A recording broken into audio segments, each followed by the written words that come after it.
화학원 2차집 필평가 대비 문제 그 두 번째 문제풀이 영상입니다.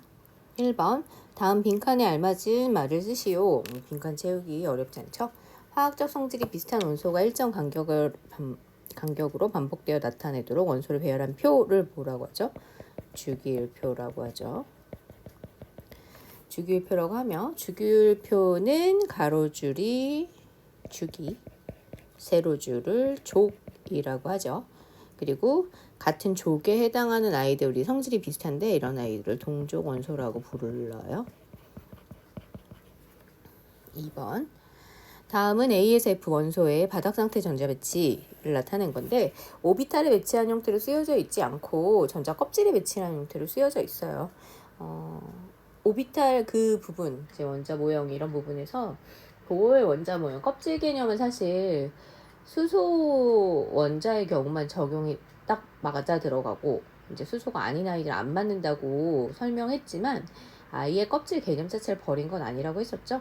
그래서 오비탈에 전자 배치되어 있는 것들을 기준으로 해서 해당 전자 껍질들에 배치된 것으로 표현하기도 하고 그 표현법이 여기 나와 있는 형태로 되어 있어요. 그래서 이걸 보면 이제 원자과 전자 같은 것들을 이렇게 깔끔하게 볼 수 있겠죠. 그래서 여기서 첫 번째 문제는 같은 족 물어봤는데 같은 족은 원자과 전자수가 같은 거를 연결해주면 돼요. 그래서 A는 D랑 같겠죠. 왜 A와 D가 같죠? A는 1S에 2개 채워져 있는 헬륨이죠.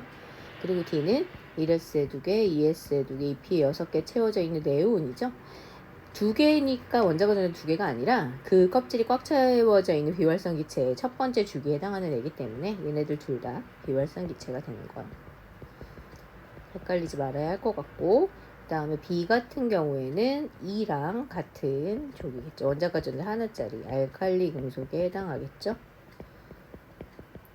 그 다음에 나머지 C와 F는 원자과 전자 7개짜리 할로젠 원소에 해당한다. 그래서 문제에서 같은 주기 또 물어봤어요. 그 주기가 같은 전자 껍질 수가 같죠? 그래서 같은 주기에 속하는 거를 연결해 보면 B, C, D 얘네가 2주기, E, F가 3주기, A는 1주기인데 1주기는 하나밖에 없으니까 같은 주기에 속하는 원소를 연결해 줄 수가 없겠죠?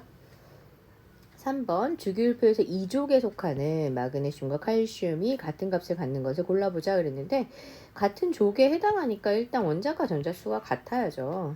그런데 2족에 속하는데 마그네슘은 뭐 전자 껍질 몇 개인지 몇 주기인지 바로 알면 되지만 그래도 오비탈의 배치를 한번 해보면 이렇게 될 거고, 칼슘은 1S에 2개, 2S에 2개, 2P에 6개, 3S에 2개, 3P에 6개, 4S에 2개 이렇게 채워지는 거잖아요.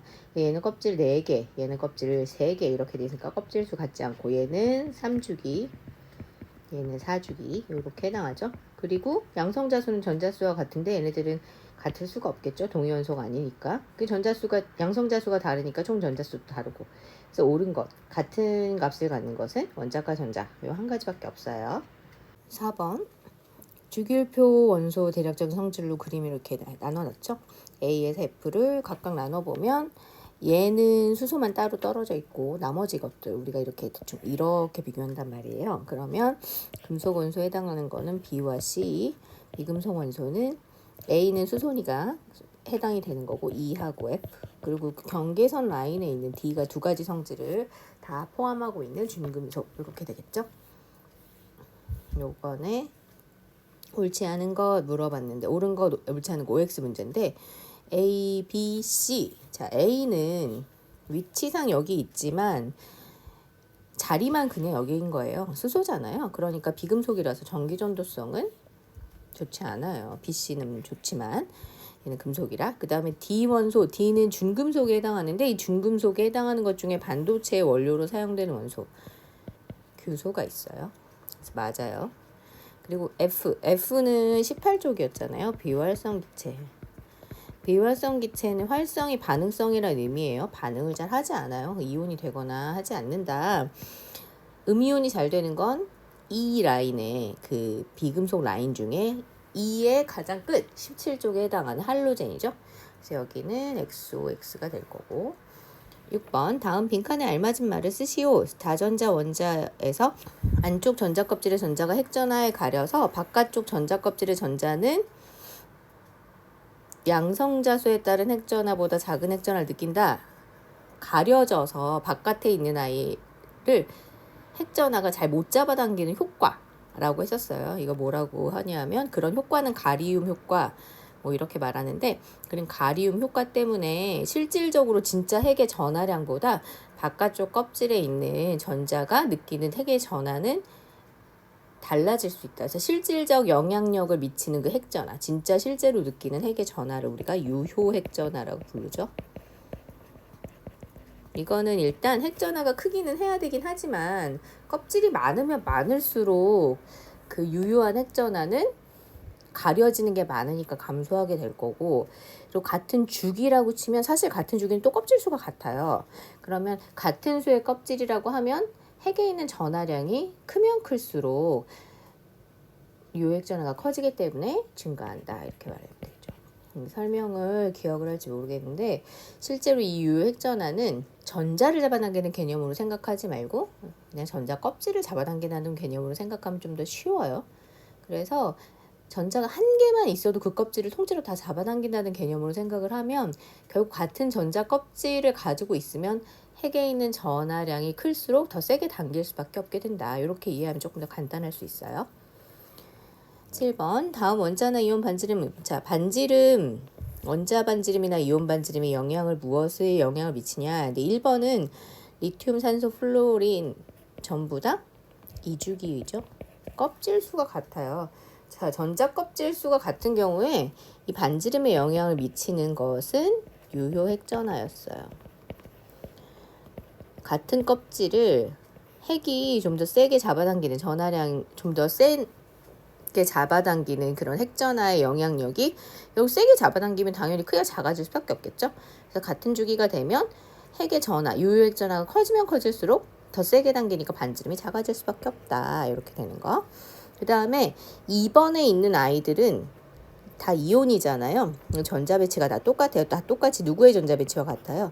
네온의 전자 배치와 같고 1s에 2개, 2s에 2개, 2p에 6개의 전자 배치를 딱 하게 되면서 안정한 상태를 가지게 되었어요. 그런데 전자의 수가 같다는 건 역시나 껍질의 숫자가 똑같다는 거고, 이것도 결국 전자의 수와 껍질 수가 같으니 그 유효 핵전하가 어떻게 되냐의 영향이겠죠. 그럼 결국 핵의 전하량이 크면 당연히 더 세게 잡아당기게 될 거니까 전자나 전자 껍질을 세게 잡아당기게 되면 당연히 크기가 감소하게 된다. 그래서 결국은 핵전하, 유효 핵전하가 제일 작은 아이가 가장 크기가 커지는 이런 상황이 되더라. 그 다음에 3번은 같은 족이죠.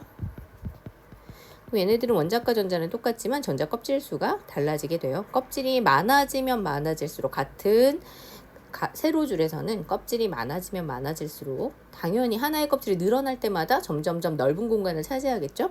크기가 점점 커질 수밖에 없다.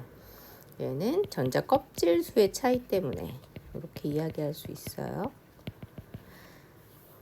자, 8번 이주기 원소인 리튬과 플루오린의 성질을 비교한 것으로 옳은 것 물어봤는데, 자, 리튬하고 플루오린 원자 반지름은 위에서 말한 것처럼 전자 껍질이 2개 있는 아이들이니까 얘네들은 당연히 유효핵전하가 크면 더 세게 잡아당기게 돼서 반지름이 작아질 수밖에 없겠죠. 그럼 기업 같은 경우에는 오히려 리튬의 반지름이 커져야 되겠죠. 그리고 유효핵전하는 동일한 껍질의 숫자를 가지고 있으면 실제로 핵의 전하량이 커지면 커질수록 유효핵전하가 커지게 될 거예요. 그래서 이거 맞는 거. 그 다음에 이온 반지름은 얘는 이온이 되면 어떻게 돼요? 1s에 2개의 전자만 남게 되고 얘는 이온이 되면 1s에 2개, 2s에 2개, 2p 6개가 되죠. 리튬 같은 경우에는 껍질 하나 줄어들게 되니까 원래 리튬보다 반지름이 훅 줄어들게 될 거고, 플루오린은 껍질 수는 그대로 가기는 하는데 p오비탈에 5개 전자 들어있었는데 걔가 6개가 들어가면서 그 사이의 반발력이 원래보다 커지게 돼요. 그럼 반발력이 커지면 반발을 줄이기 위해서 사이 공간을 확보할 수밖에 없으니까 오히려 반지름이 증가하게 되죠. 그래서 플루오린은 껍질도 여전히 2개가 있는 데다가 반지름이 증가하는 그런 패턴이 되고, 리튬의 경우에는 껍질이 하나 줄어들고 상대적으로 플러스는 3이 잡아당기는데 전자는 2개만 있으니까 더 세게 당기는 효과가 나타나게 될 거라 반지름이 작아지게 되다 보니 반대의 상황이 펼쳐지게 되겠죠. 그리고 이온화 에너지는 양이온이 잘 되는 애가 이온화 에너지가 더 작다고 했어요. 떼기가 쉬워요. 그래서 왼쪽 아래로 갈수록 이온화 에너지가 대체로 작아진다, 작아진다 이렇게 얘기를 하는데, 같은 주기상에서는 왼쪽으로 갈수록 번호가 작을수록 이온화 에너지가 작아지고 전자를 떼서 양이온이 되기 쉬워진다라고 이야기할 수 있죠. 맞는 말이죠. 그래서 여기서 옳은 것은 니은과 리을이 되겠네요.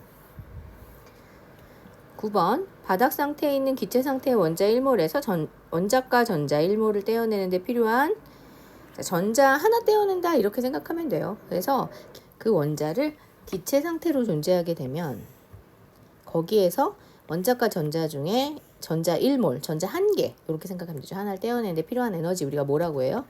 이온화 에너지라고 한다고 했어요. 그래서 이렇게 전자를 떼면 양이온이 되겠죠. 그래서 그냥 단순화시켜서 양이온화 에너지라는 이름이었을 거지만 우리가 부를 때 이온화 에너지라고 부르고, 그러면 전자를 떼기 쉬운 애들일수록 이온화 에너지가 조금 필요할 거 아니에요. 이온화 에너지가 작아지겠죠. 전자를 떼기 쉽다는 것은 양이온이 잘 된다라는 개념으로 보면 되니까 주기율표에서 왼쪽 아래로 갈수록 대체로 이온화 에너지가 감소하는 경향을 갖는다는 걸 알 수가 있어요. 그럼 같은 주기에서 번호가 커진다는 건 오른쪽으로 가는 거잖아요. 대체로 증가, 떼기가 어려워지고, 같은 쪽은 오히려 껍질이 많아지면 껍질이 하나씩 늘어남에 따라서 그 핵의 전하가 마지막 껍질에 있는 전자에게 미치는 영향력이 점점 감소하게 돼요. 전자 껍질이 하나씩 늘어나면 유효액 전하도 상대적으로 감소하게 되는 거죠. 걔네들의 껍질 수가 늘어나면서 자꾸 가리게 되니까. 그래서 전자를 떼기가 쉬워지기 때문에 같은 족이면 원자 번호가 클수록 전자를 떼기 쉬워 이온화 에너지가 감소한다. 이렇게 이야기할 수 있어요. 다음은 이온화 에너지에 대한 설명이다. 옳은 것 OX 표시하라고 했는데, 이온화 에너지가 작다는 건 전자를 떼기가 쉽다는 거죠. 에너지를 조금만 줘도 전자를 뗄 수가 있어요. 양이온이 되기 쉽다 이런 얘기고, 나트륨에서 전자 하나를 떼어내면 일단 나트륨 같은 경우에는 전자 배치가 이렇게 되어 있죠. 이렇게 되어 있어요. 요 하나 떼는 거잖아요. 그런데 여기서 하나 떼는 거랑 얘가 그걸 떼고 나서 양이온이 되었을 때 여기서 하나 떼는 거랑은 완전 차이가 나는 거죠. 왜냐하면 전자를 하나를 떼고 나면 그 다음에 이제 옥텟을 이루었기 때문에 비활성 기체의 전자 배치와 같아서 떼는 게 너무너무 힘들어요. 그래서 일단 맞아요. 그런데 그걸 떠나서 모든 경우에 전자를 하나 떼는 제1 이온화 에너지랑 전자를 두 번째 떼는 제2 이온화 에너지랑 또 하나 떼 제3 이렇게 하나씩 계속 떼면 뗄수록 전자를 떼기가 점점 더 어려워지는데, 그 이유가 뭐냐면 핵의 전하량은 그대로 있잖아요. 그런데 처음에 전자를 뗄 때는 이렇게 된 상태에서 전자를 떼는 거고, 그 다음에 전자를 뗄 때는 플러스는 11이 있는데 마이너스 10 있는 상태에서 전자를 떼니까 상대적으로 핵이 더 세게 잡아당기는 효과가 나타나겠죠. 그래서 옥텟을 이루었냐 안 이루었냐 여부와 상관없이 무조건 이온화 에너지는 순차적으로 갈 때 점점점 증가할 수밖에 없어요. 이번의 경우에는 일단 나트륨 양이온이 되면 게다가 비활성 기체 전자 배치까지 맞춰졌으니 더더욱 떼기가 어려워진다. 알아두면 될 것 같고요. 비활성 기체의 이온화 에너지는 알칼리 금속보다 당연히 항상 크겠죠. 근데 여기에서 그냥 뜬금없이 비활성 기체 이온화 에너지라고 말하면 약간 조금 헷갈리는 부분들이 있고, 같은 주기 이런 식으로 비교를 해주긴 해야 될 것 같아요. 근데 여하튼 비활성 기체 이온화 에너지는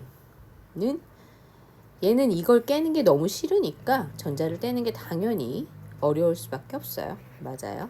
11번 그림은 원자 번호 1에서 20번까지 원소들을 나타낸 주기율표다. 원자 반지름이 가장 큰 건 껍질이 가장 많고 같은 주기에서는 유효액 전하가 작아야 되겠죠. 누구겠어요? 가장 왼쪽 아래에 있어야 되겠죠. 이렇게. 이온화 에너지가 가장 큰 건 가장 오른쪽 위에 있어야 되겠죠. 여기서는 당연히 핵에서 가까운 데 있는 전자가 있고 옥텟을 이루고 있는 아이 헬륨이 되겠죠. 양이온이 되기 쉬운 거는 이온화 에너지가 가장 작은 가장 왼쪽 아래에 있는 칼륨이 될 거예요. 이렇게 썩 어렵지 않은 내용이니까. 12번 현대 주기율표에 대한 설명으로 옳은 걸 다 골라봅시다. 원소를 무슨 순으로? 원자 번호 순으로 나열했죠. 같은 주기의 원소들은 아니고 원자과 전자 수가 같은 애는 같은 족의 원소들이 될 거고, 화학적 성질이 비슷한 아이들이 같은 족에 위치하고, 한 주기에 들어있는 원소의 숫자가 매번 8개인 건 아니잖아요. 1주기는 2개밖에 없어요. 2주기하고 3주기는 8개, 4주기는 18개 있죠. 이게 딱 개수가 다 그렇지 않고 뒤로 가면 갈수록 점점 더 많은 원자들이 들어있다는 걸 알 수가 있어요. 그래서 리을의 설명은 2, 3주기만 딱 맞기 때문에 맞다고 볼 수 없죠. 기억 디귿만 맞으니까 답은 1번. 13번 그림은 주기율표 일부를 나타낸 거예요. A, B, C, D, E가 있는데 A 비금속 맞아요. 그러나 음이온이 되기 어렵죠. 왜? 뭐니까? 비활성 기체니까. 여기서 음이온이 되기 제일 좋은 아이, 제일 음이온이 잘 되는 건 D죠. D. 네, 틀렸고 E하고 B하고, 자 E하고 B는 같은 족에 해당하잖아요. 그러니까 뭐가 같아요? E가 E가 B보다 번호가 더 크죠? 그럼 번호는 양성자수를 결정하니까 양성자수가 다 맞고, C하고 D 화학적 성질이 비슷하려면 같은 족이어야 되잖아요. 근데 CD는 같은 주기이긴 하지만 같은 족은 아니죠. 화학적 성질이 비슷하다고 말할 수 없어요. 니은 하나 맞네요. 14번 그림은 원자번호 1에서 20번까지 원자번호에 따른 원자과 전자수. 기억하겠지만 비활성 기체 원자과 전자를 0으로 잡았다. 원자과 전자는 0에서 7까지다. 이런 것들 다 했고, 비활성 기체로 한 주기가 끝나잖아요. 이렇게. 그래서 A하고 B는 같은 주기는 아니에요. 그렇죠? 그리고 B하고 C는 원자과 전자수가 같죠? 같은 족이죠. 그리고 A하고 C는 뭐예요? 원자과 전자 0인에 모여서 비활성 기체잖아요. 금속 아니죠. 비금속. 그 다음에 B하고 D는 원자과 전자 7개, 17족이죠. 할로젠 원소예요. 비금속 원소. 그래서 여기는 틀렸지만 여기는 맞았어. 그러면 다 옳은 걸로만 되어 있는 답지는 니은 하나밖에 없죠. 답은 2번. 15번 그림은 원자번호 1에서 20번까지 원자번호에 따른 원자과 전자수. 위에 있는 그래프랑 똑같은 형태인데 막대 그래프처럼 그렸어요. 베릴륨하고 화학적 성질이 비슷하려면 베릴륨하고 똑같은 원자과 전자를 가져야 돼요. 누구겠어요? 얘하고 얘죠. 마그네슘하고 칼슘. 화학적 성질이 비슷하다. 같은 족이죠. 같은 족은 원자과 전자수가 같기 때문에 그렇다. 이렇게 찾아주면 되겠죠. 다음은 몇 가지 원소의 전자 배치를 나타낸 것이다. 이에 대한 설명으로 옳은 것 물어봤어요. 원자과 전자에다가 밑줄을 쳐볼까요? 이렇게 이렇게네요. 얘는 1족 16족이네요. A, B는 금속 아니고 A, C가 금속이죠. 틀렸네. A와 C는 전자껍질 수가 같지 않아요. A는 2주기, C는 3주기예요. 그래서 A랑 전자껍질 수가 같은 건 B고 C랑은 D가 같죠. 여기 틀렸고, B와 C는 2주기가 아니라 B는 2주기지만 C는 3주기에 틀렸어요. B와 D는 16족 맞죠? 그 다음에 C와 D는 화학적 성질이 비슷할 수가 없죠. 화학적 성질이 비슷하려면 A하고 C 또는 B하고 D 원자과 전자수가 같은 애들이어야 한다. 옳은 것은 4번 하나예요. 17번 그림 가와나는 주기율표 2주기 원소의 원자번호 증가에 따른 어떤 성질 변화를 나타내는 것이다 했는데, 지금 점을 세보면 7개밖에 없어요. 선생님이 문제를 편집하다가 뭔가 빼먹었을 수도 있는데 아마 단 18쪽은 제외 뭐 이런 말이 있어도 좋을 것 같죠? 근데 뭐 여하튼 간에 쭉 일정한 값을 가지는 성질과 쭉 증가하는 이런 성질이 나와 있는데, 일정한 같은 주기에서 일정한 건 뭐죠? 전자 껍질수예요. 들락날락하지 않고 일정한 건 전자 껍질수밖에 없고, 그 다음에 일정하게 완벽하게 비례적으로 증가하는 것도 뭐밖에 없냐면 원자과 전자수밖에 없어요. 그 외에 다른 성질들은 대체로라는 말을 붙여야 될 정도로 들쭉날쭉하는 게 중간중간 있기 때문에 완벽하게 똑같은 값, 완벽하게 비례적이라고 말하는 것은 이 두 가지밖에 없다. 알고 있으면 될 것 같아요. 18번 그림은 주기율표의 일부를 나타낸 것이다. A, B, C, D, E 원소들이 표시되어 있고, 여기 이거를 만족하는 걸 고르자고 했는데 사실 안정한 이온의 전자 배치가 요거잖아요. 요거가 누구예요? 여기죠, 여기.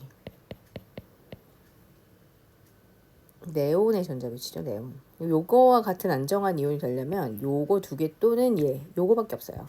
그런데 상온에서 이원자 분자로 존재한다는 건 비금속이잖아요. 그럼 일단 얘는 아니에요. 그리고 기체 상태로 존재할 거예요. 이 둘 다, B하고 C 둘 다 사실 우리 뭔지 알죠? O2랑 F2기 때문에 다 맞아요. 그런데 마지막에 결정적으로 그래서 안정한 이온이 돼서 요렇게 전자 배치를 하게 될 때 전자 두 개를 얻는다. E- 음이온이 되는 애다. 뭐예요? B죠, B.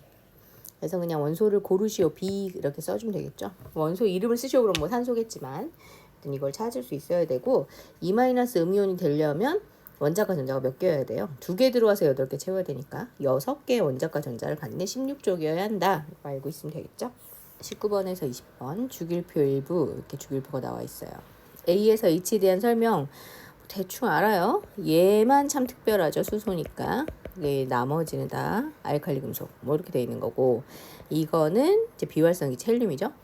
원소에 대한 설명 옳은 걸 모두 고르자고 했어요. 근데 정답은 2개라고 썼고 ACH는 화학적으로 성질이 비슷한 애는 A는 안 되죠. 나머지는 금속이지만 아니고 C가 안정한 이온이 되면 전자를 하나 버리죠. 그러면 B의 전자 배치와 똑같이 되겠죠. 맞네요. 전자 껍질 수가 가장 많은 것은 가장 아래쪽 주기에 있는 아이여야 하니까 H 맞죠.